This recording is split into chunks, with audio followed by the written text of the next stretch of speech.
Today we're going to be continuing going and getting plants for our native English cottage garden out front. Good morning and howdy neighbor, how is your garden growing? And I'm just getting really excited right now to continue this project because like stuff's starting to really come in. Can you see all of these like blue ocean morning glories and then coral honeysuckle starting to come in? And actually even like, here I'll flip you around. I just really feel like this area is starting to get closer and closer to coming in. You can see like we got spiderwort, which blooms mostly in the morning, our blue ocean morning glories. Look at this coral honeysuckle coming in all over the place. I cannot wait till these start blooming. Yay! There's some of our first blooms and they're coming in kind of all around. Our narrow leaf yellow top has not started blooming. Once it does, it's going to be like yellow. So I'm excited for that to start shifting. But you can even see like our seaside goldenrod has snuck in some little wands back in here. You can't see them very well, but they're in there. And then we're going to even get, look at this. Even up here, we're going to get some of this coral honeysuckle. So soon we're going to start getting the blue and the coral. And eventually, as this goldenrod gets higher, it's going to start poking out. And we'll get like yellow and coral and blue. This is going to look gorgeous in this section. And then we'll have the yellow down at the bottom. So I'm getting really excited, well, for this section. And I'm getting really excited for this section over here that we just planted like last month. But we only did remember just a little bit of it. Let's go look. So if you remember from last time, I put a lot of focus on this end, right? Kind of this muhly grass focal point, and then the Joe Pye weed hopefully is gonna get taller and that'll be a focal point. And then we really just worked in lots of plants in this relatively not a very big area. I've added like another 30 plants to this area, but I didn't add anything over here. And we have a lot of gaps to go and work on. And that's what I wanna really think through and work through today, plus buy plants. Now, if I was gonna go and do this whole section, I probably would be doing like 40, 50 more plants.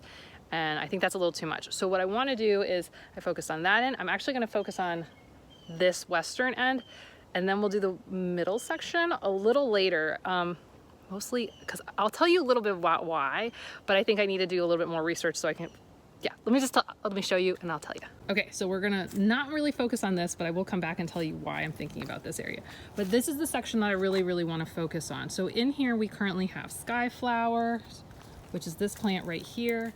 We have our blue sage right here. We have our Florida paintbrush right here. That's sky flower, more blue sage that are all bouncing back. This rouge plant, this is the one I originally planted that reseeded and planted all these ones. And then we have woodland phlox, and you can see this woodland phlox is so sad. And there's another one back there, and there's the third one right there. They are not happy at all. They are so sad. They're supposed to be a semi-shade to shade ground cover, and this area is semi-shade, but apparently it's not semi-shade enough for our woodland phlox. So, and even you can see the rouge plant, like it's also a semi-shade to shade plant. And apparently that location is not happy. It's like not happy at all. So here's what I'm thinking in this area. Some of you might freak out on this, but I'm actually gonna rip this rouge plant out completely. It looks like it's sad. It looks like it's struggling. And I have so much rouge plant that's like reseeded over here and it looks gorgeous. So I don't really need to keep this plant alive anymore. I mean, I'll just throw it down. I'm just not gonna put any effort towards it. Now, these woodland phloxes, what I'm actually gonna do is I'm gonna relocate these out of the area. So I've got those three, and I'm thinking of putting them back in here. This area behind the Poinciana is way more shady. This section stays very shady throughout the day. And a lot of plants have ever, like basically like even my porterweed back there, it just stops naturally just because this section gets so shady. So I'm gonna add woodland phlox over on this side and allow it to like do its thing over there. And I think it's gonna be a lot happier and be able to spread in this area. Yeah, I got rouge plant up here. I need to pull that out too. So what that does in this section means we basically have the sky flower, a paintbrush, 2 sages. Okay, we got 2 sky flowers, paintbrush, and then 2 more sages. So what I'm thinking is that we really don't have a focal point in this area. And when you look at English cottage gardens, having focal points is important. Not as important as like in a French kind of manicure design. But the idea is that with English cottage gardens is one, they have like a naturalistic look, but it's also about like kind of moving through and discovering things and allowing your eye to like focus on different pieces. But because you can't really wind through this front section, I think the whole area has more of a windy feel, but this front section is very like, it's like a rectangle. I wanted to give like more of a focal point to this area, but not too focal. So I'm gonna be looking maybe for some larger plants when we're there. I do know, because we're gonna go to Little Red Wagon first today, I do know they have some more Florida paintbrushes, which I wanna get more of those so that I can clump them, because I feel like that was a very effective strategy on this end, which is we did lots of clumpings so that we could really create big pops of color or texture. And this Florida paintbrush, once it blooms, ooh, it's gonna be beautiful. So I wanna like really give it the oomph like in the area by putting some more of those plants. So we'll put more Florida paintbrush. The sky flower is so low, I don't know that it's gonna be very effective in that area. So here's what I'm thinking. So what I'm gonna do is I'm gonna let the Florida paintbrushes be more of a focal point in this area. And I'm gonna get like, I don't know, maybe 3 more of them. And we're gonna put them right in here and fill this space. Now this end over here, we don't have a lot going on. But what I'm actually want to do, because I want to bring more of it forward, let's get more black-eyed Susans. If you guys remember back there, woo, back there we have gorgeous black-eyed Susans. I want to create a clumping of black-eyed Susans right here. So like 3 of them, I'm thinking. They're pretty sizable plants. And if you're not familiar with black-eyed Susans, let me go and show you some. So these are the black-eyed Susans in my garden. You can see like they just really boom. And that's only 1 plant.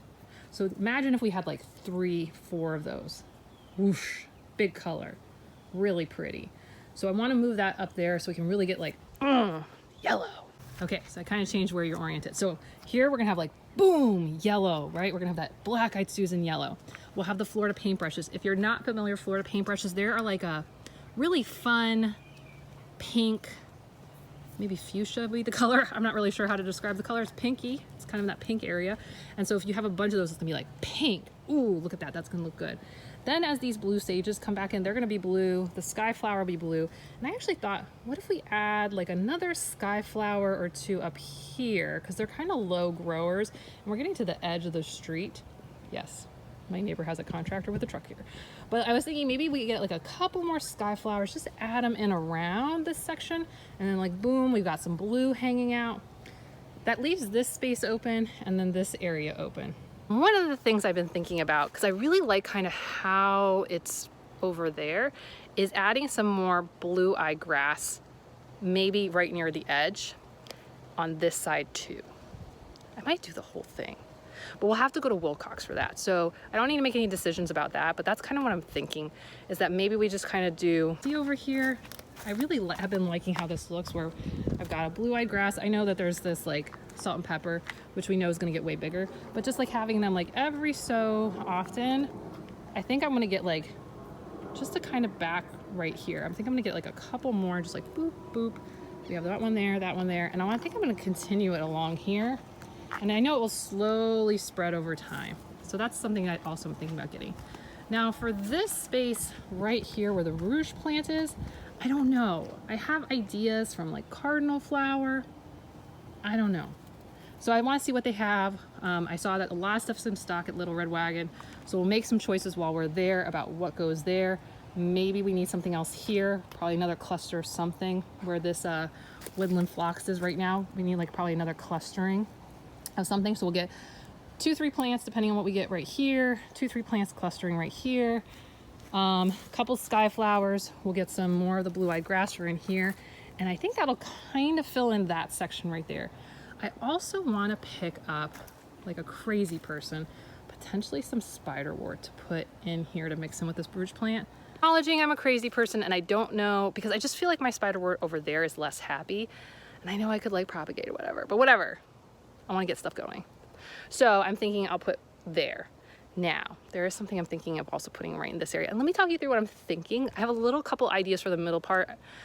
I haven't like finished it because we're not doing it today, but like in my head, here's where I'm going in the middle sections. And we will pick up some of the plants for that, just to get some things going. Okay, so here we have the middle section. We have our bed, we have our arch trellises on either side, And then we have like this clumping of like Simpson stopper and some blueberries, and those are the scrub blueberries, like right here, and right there, and right there. And then we have calamanthia and scrub mint, and my other scrub mint died. And then we've got like rain lilies, which this one was just blooming, which was super exciting. And then we kind of have like gap and gap and gap. Just lots of gaps. But here's what I was thinking. Go on with me, this journey that's in my head. I'm thinking we get a bird bath, so that as we look at the door to the bed, and then we kind of come into that middle section, that like kind of centering this whole strip is a bird bath. This is why I was saying I got to do more research on like how would I do that. But that's what like it came in my head the other day.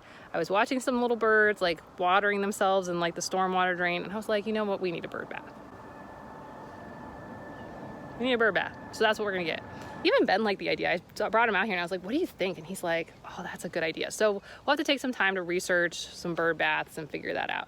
Can you imagine that, right? Like right there, nice bird bath that kind of like, you have the focal point of the muhly grass and all this going on, and then maybe like those Florida paintbrushes will be the main focal point over there, and then you got bird bath kind of grounding it in the center, and then I can put in like maybe some mulch to create some like simple paths to kind of get me through these main sections. And I think then like we're in like a really good spot. Plus I'll have to buy some more plants here because why not? Yes. Now, in order to kind of ground it some more and give it balance, I kind of want to put a, what do I want to put here? I want to put dotted horse mint, which gets big and white, and I think it's gonna look really nice with like some of these evergreens and a nice contrast against the pumpkins. I was thinking of doing the same thing on that side too. That's what I'm thinking, right? Because it's so big and white. Once it gets really going, it's like, and there'll be a really strong location to put them in that section, because I'm gonna continue to plan to run that pumpkin along that log line. And Monarda, I think it's Monarda putata, sounds like Hakuna Matata, or whatever its scientific name is, for dotted horse mint is fantastic, because it really does bring in those big bumble carpenter bees, which are great at pollinating squash. So it'll put them right next to my pumpkins, so they can give me lots of pumpkins, which maybe I don't want so many pumpkins because I've got a lot of pumpkins right now. But then I can increase my yields from a pumpkin perspective, and also bring in lots of those big bees, which I love bringing in the big bees. So I was thinking that. Plus, I kind of want to take this side a little bit further out. Remember, we kind of ended right here with Stokes Aster, but I had a plant that was on my list that I wanted to get for right here, and that is purple coneflower. And I know Little Red Wagon's inventory list is saying that they have it. So if I can get some, I'm gonna get 1, 2, 3 for right here. And I think that'll be really nice, and it'll kind of start to like do a thing right in this section before we do our next like blue-eyed grass. So there's like a lot of butterflies right now. We've got like a lot of pumpkins. Look at all the pumpkins. I don't know, there's like 1, 2, 3, 4, 5 just in that section. There's more that away. Now, one of the plants I had thought about maybe putting on that edge section, and I'm going back and forth because I kind of want to pull more red in over there than I do want purples. Well, there's a couple plants. So I kind of want to look at where I might pull in some more blazing star, but I just don't feel like it's like, I don't know how like it's gonna be. So I might get that cardinal flower, but I also thought about getting a plant I have but not the version I have, which is ironweed. I have giant ironweed, and you can see from from last year, which I didn't cut these back, you know, it gets tall, like it gets like really tall, and then it flops all over. But there is a smaller version. It's not the Veronia gigantea. I think it stays more in the 3 feet. I thought about maybe getting some of that too. I don't know. I've got lots of options. That's why I want to go to the store, because I know they're getting their spring inventory in. And look who's back. Hi, Sunshine Mimosa. You're so pretty. Sorry, Bee. Was I all up in your face? I'm so sorry. Don't be mad. Okay, well, that's like the general game plan right now. But you know me. As soon as we get there, who knows what I'm going to buy. So let's head out and let's go hit up Little Red Wagon and go buy lots of plants. Okay, we made it. We are here at Little Red Wagon. I always enjoy their little thing up here. We got some new blooms like blue-eyed grass and Coreopsis lanceolata and some tropical sage, and I believe that's calamanthia, and of course lots of Biden's alba. Oh, and some frog fruit poking through. So there's just like a sort of not highly maintained but sort of maintained wild thing going on there. Look what I see. That's blue-eyed grass. Ooh, very purple, very blue.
Okay, as always, I did my fast walk around. There's so much more variety right now. And that's kind of what Wilcox had told us last month when I came, which was that kind of switching between winter inventory and now we're getting into spring inventory, and there's so much more. So we've been thinking about getting some native wildflowers or native plants. Like, this is a really good time because there's just so much, so many different types. Ooh, butterfly. So the good thing this time, as I'm going shopping for native plants, to stop me, you see it, to stop me from overbuying, as one does when one's buying native plants, is I made a list, a plant list of what I just talked to you guys about. But I left the list at home. So I don't really know if that's valuable, but I wasn't giving myself a pass. So what I did is I texted my husband and I said, Ben, can you please text me a picture of my list so I can get the things that I want to make sure I get? One, to probably be helpful, and two, to probably stop me from overspending. Okay, well, let's buy some plants. I've seen a bunch of the ones that I want, from sky flowers to Florida paintbrushes to I don't remember what else was on the list, but I did get an inspiration of something I might want to try. I don't know, we'll see. Okay, and then I'm also gonna grab, we're gonna have a wagon problem, that's for sure, here at Little Red Wagon. Those wagons are not gonna hold as many plants as I wanna grab, but let's start grabbing the ones that we definitely want. And we're gonna start with Florida paintbrush.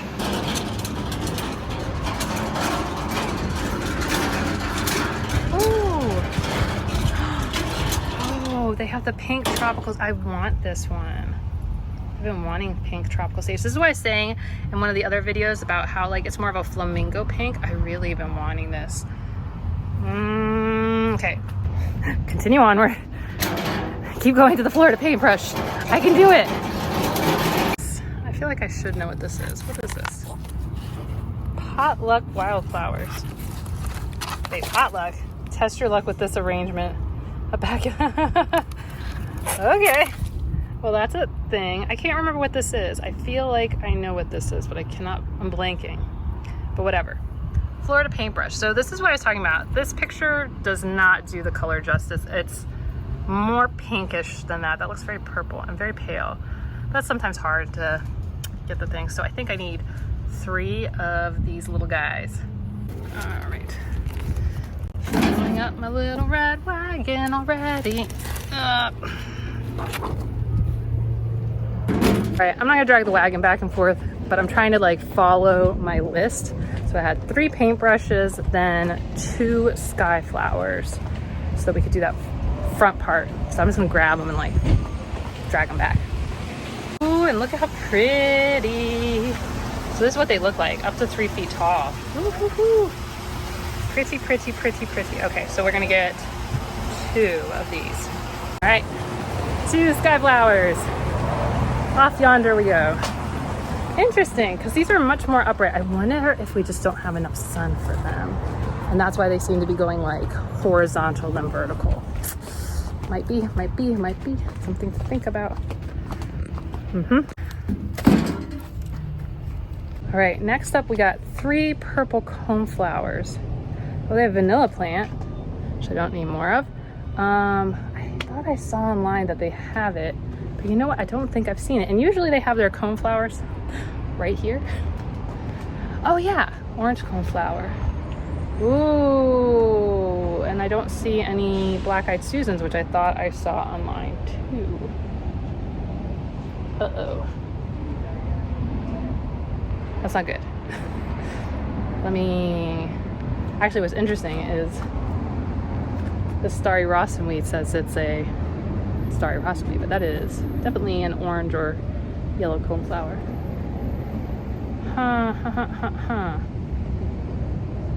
Uh-oh. Okay, I'm gonna go do some investigating. As soon as I said I was gonna investigate, I turned and I caught finally sight. I found a purple coneflower, but do they have, I see orange coneflowers. So here's one purple. Maybe I need to go dig around in this coneflower area because it looks like some of the coneflowers are mixed together. So see, you got orange, purple number 2, Echinacea purpurea. How many did I say I needed? 2 or 3? Let me check my list. but my list says 3, so I need to see if I can find one more in this shenanigans.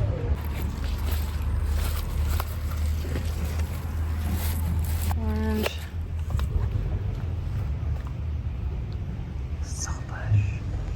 Okay, so I could not find a third purple coneflower, so we're just gonna go with 2, and that is okay.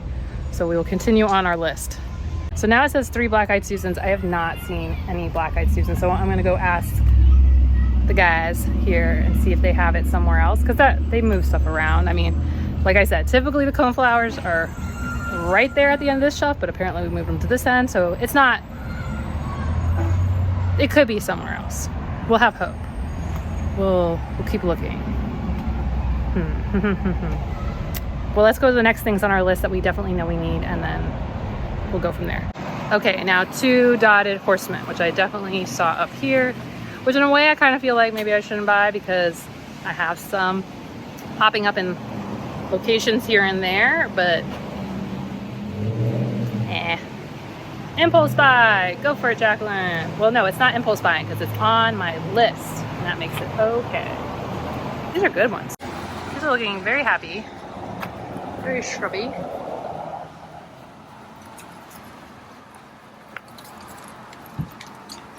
All right. You know, these orange coneflowers, you know what? I could do those instead of the black-eyed Susans. They're in the rutabaga family. Let me show you them. So they're gonna have an oranger look, which would be different. It would be a nice variety. They're gonna come back. They'll take a little bit of shade. They get 1.5. So I think what we do is we get some of these in place of. And because I'm not sure how big these are gonna get, I think I might get 4. No, I'll get 3. If you notice, I tend to pick things in clusters of 3 because when you're trying to create a mounding or a non-manicured look, right? If you're trying to with that English cottage garden, oftentimes like a 3 shape feels more natural to the eye, especially with something that's gonna like mound out. So people will naturally feel like it's more natural. Doesn't mean it is, because clearly you planted 3 plants. But it's just kind of a way to deceive the eye. So if you notice with a lot of plants, they're in 3s, or I place them in 3s, like if you remember and I'll put it at the end of the video so you can see phase 1 if you haven't watched it already, but I know you have because you and I hang out a lot.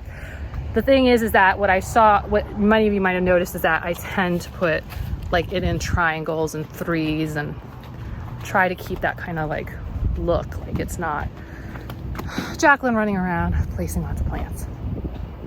Okay, we're getting to that point where I have filled the cart, but I still have more stuff on my list. So to do, I think what I'll do is I'll drop off this cart inside, and then what I'll do is I will grab another cart to keep buying, which they had the black-eyed grass, not black-eyed, blue-eyed grass, black-eyed peas. What are we talking about? The blue-eyed grass. And so I want to make sure I grab that because we said we wanted 4, and if I don't have to go to Wilcox, I prefer not to drive all the way out that way because these are in opposite directions from St. Pete. So I think I'll grab the blue-eyed grass here. I put that I wanted 6, but there on my list I have that like cluster spot that I want to try to figure out, which is not where the milkweed would go. I want to plant the milkweed kind of all throughout, and then we had kind of that space where that one woodland phlox is that we wanted to talk about as a focal point area, which I have an idea because I think that spot's a little bit sunnier than I think it is. And I have an idea, so I gotta look, but let me go read some things. But I see a plant and I'm like, I want it. I want my precious. Oh, I want that one too. I want all the things. Ugh, it's so annoying to like so many plants. Okay, so we're gonna grab our other cart. I'm gonna grab that pink tropical sage. I know I'm not gonna impulse buy, but I think I got this figured out. So we're gonna grab 4 more blue-eyed grasses for that side. I think I'm gonna end up being like 6 or 8, but I didn't count well enough, so I'm just gonna get 4 today. We'll get 6 more pink swamp milkweeds. And then we had talked about having like a focal point plant, right? And I also said, did I say it in the video? But I've been thinking it. I want to bring red into the area, and I think I got it. and it's one I've been wanting. Oh, look, a butterfly. They're just hanging out. They like me. That's what I tell myself. I'm like, the butterflies like me. They like chilling with me. Okay, so we got some of these paler blues. We got some of these more purpley blues. I'm gonna get, now the ones I got from Wilcox were more of the purple blue. I think I want to grab more of the pale blue. There's a lot more blue going on that side, on that western side of the front garden, so I think it'd be fun. And also look at this mix, let me show you. This is what I'm talking about. So you can see more of this is like purple blue versus this is more, whoops, which way? This is more of a light blue. I think they look cute together. So I'm gonna get more of the light blue ones, not the ones with the wheat. Oh, this one's got a little, which one's this? This one, let's grab this one. Pretty, pretty, pretty. Actually, this one's more. Look at that, I think that's so pretty. It's like a little bit different, right? We have more vibrant purpley, will be on the phase 1 section. This phase 2 section will be more of this paler blue. Okay, now we're gonna grab 6 more swamp milkweeds. Within 2 weeks of me planting the 6 sticks, all sticks, plus the milkweed I still had in the area. So, you know, we're just gonna keep planting it. I will never see blooms. I have too many monarchs constantly eating it down. So we'll grab 6 more of these. I'll grab this little bit older one.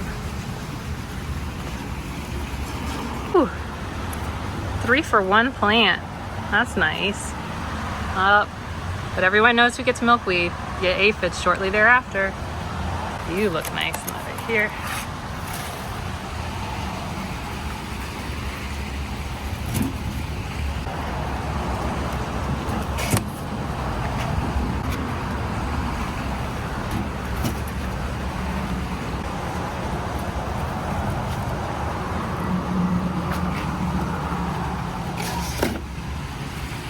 So we got our pink swamp milkweed.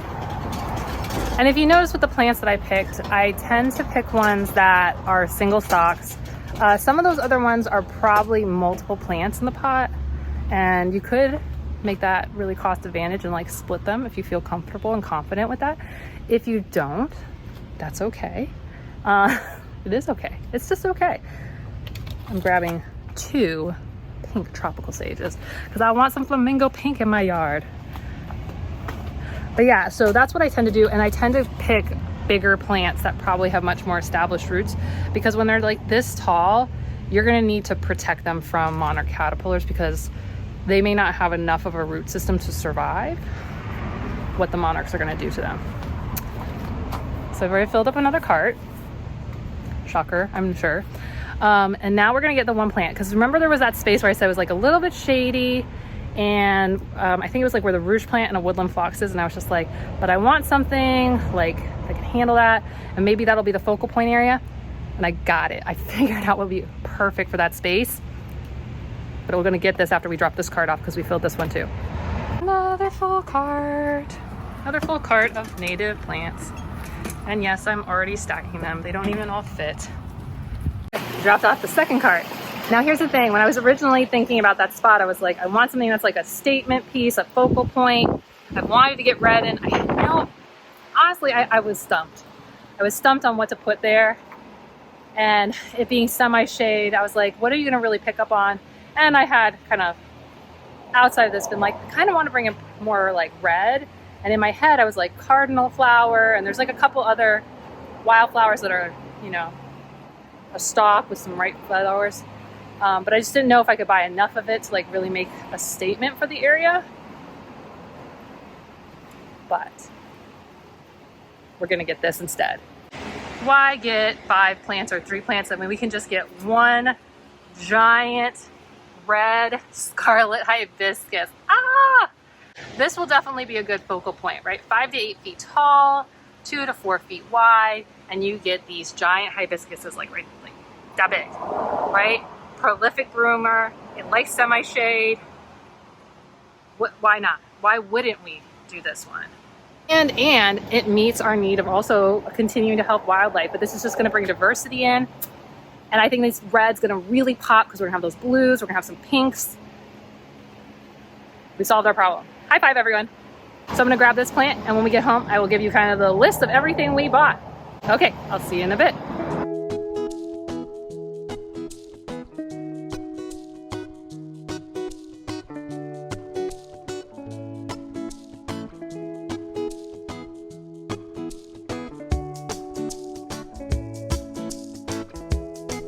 Back to the house, and we have a lot of plants. So let me walk you through exactly what we have. Per usual, all of our native plants are just looking like a big old green thing right now. But let's start out with what we said we were gonna put near the border, which we got 4 blue-eyed grasses in this lighter blue. To go on the eastern side of finish filling out, we got 2 purple coneflowers. We were unable to find both of those. Instead of our black-eyed Susans, we have orange coneflower, which is okay because black-eyed Susans are just a type of coneflower. We got our 2 bees balms in front of the arches. We've got our 3 Florida paintbrushes that are gonna add some pink. We got our sky flower that's gonna come forward and bring some blue in. We added some pink flamingo tropical sage, just we're gonna fit in a little bit. And then our statement piece is going to be the scarlet hibiscus. I don't know if you saw that shadow, but the monarchs are already circling for the pink swamp milkweed, like big time. If you're really excited about this phase 2 portion of the project, but you just can't wait to see more, well, go ahead and check out phase 1, all the shopping we did there, plus the install so that you can get an idea of what's where and why I did what. And if you are super excited about Florida native plants and Florida native wildflowers, go ahead and let YouTube know by giving this video a like, a subscribe, and ring bell for notifications so you don't miss out on any of the great stuff around Florida native plants. Okay, I'll see you soon.